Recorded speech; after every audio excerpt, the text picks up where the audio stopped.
سەگە بێلانەکان هاوڵاتیانیان هەراسان کردووە. لە کوچە و کۆڵانەکانی قەزای خەلیفان هێڕش بۆ هاوڵاتیان دەبن. ئاشتی ئیسماعیل قوتابی پۆلی 11ی ئامادەیە لە قەزای خەلیفان بەیانی ئەمڕۆ لە ڕێگای چوونی بۆ قوتابخانە سەگ پەلاماری داوە و برینداری کردووە. گەر هاوڵاتیان فریای نەکەوتنایە ئازاری زۆری پێدەگەیشت و لەدەست سەگەکان ڕزگاری نەدەبوو.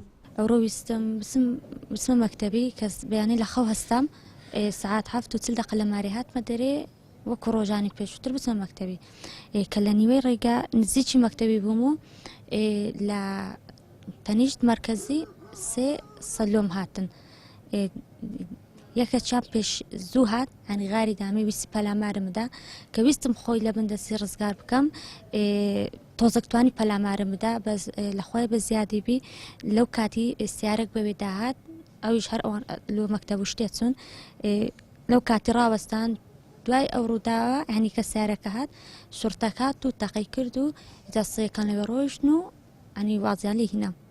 داوام ئەوەیە لەلایەنی پەیوەندیدار لە قەزای خەلیفان لە ئیدارەی سەربەخۆی سۆران کە چارەسەرێک بۆ ئەو سەگە بێلانانە بدۆزنەوە بتوانن لە کۆر جادە و شەخام و کۆڵانەکانی خەلیفانیان بکەنەوە چونکی بەڕاستی مەترسێکی یەکجار زۆر لەسەر خوێندکاران و قوتابیانی سنووری قەزای خەلیفان دروست بووە.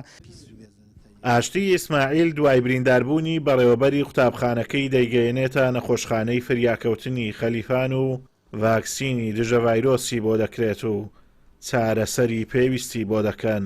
ڤاکسینیان لێدایە سیرەمەکەیان لەو بە برینی داکردە تەداویەکەی باش بۆ لەخوای بە زیادی بی برینەکەی زۆر قۆڕ نییە نەخۆشەکە بارێک تەندروستی زۆر باشە ئێستا و جێگیرە.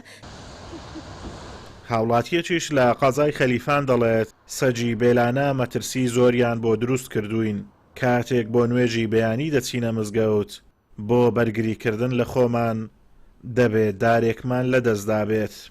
کە سبەینان دەینم نوێژی سبەینان سەگمان لەسەر ڕێ هەنە ڕاستی زۆر خەتەریاتە لەسەر ئەوانی ئەهلی جەماعەتی سبەینەکان هەتا پەلاماری کابرایشیاندا ناوی کاک جەبارە ئەگەر سیارەی نەگەی باێ ئەیگۆ هیچ شتێکم پێ نەبوو دەیگۆ بەلامە دەیدڕاندم بەس بە سیارە هەجومی کردبووی لە کۆری کردبەوە کە سبەی ناش دێن ئەمە ئێستا لە ترسان هەموو ئەکی دارەکی ئەوەندە لەگرە خۆدین وەڵە.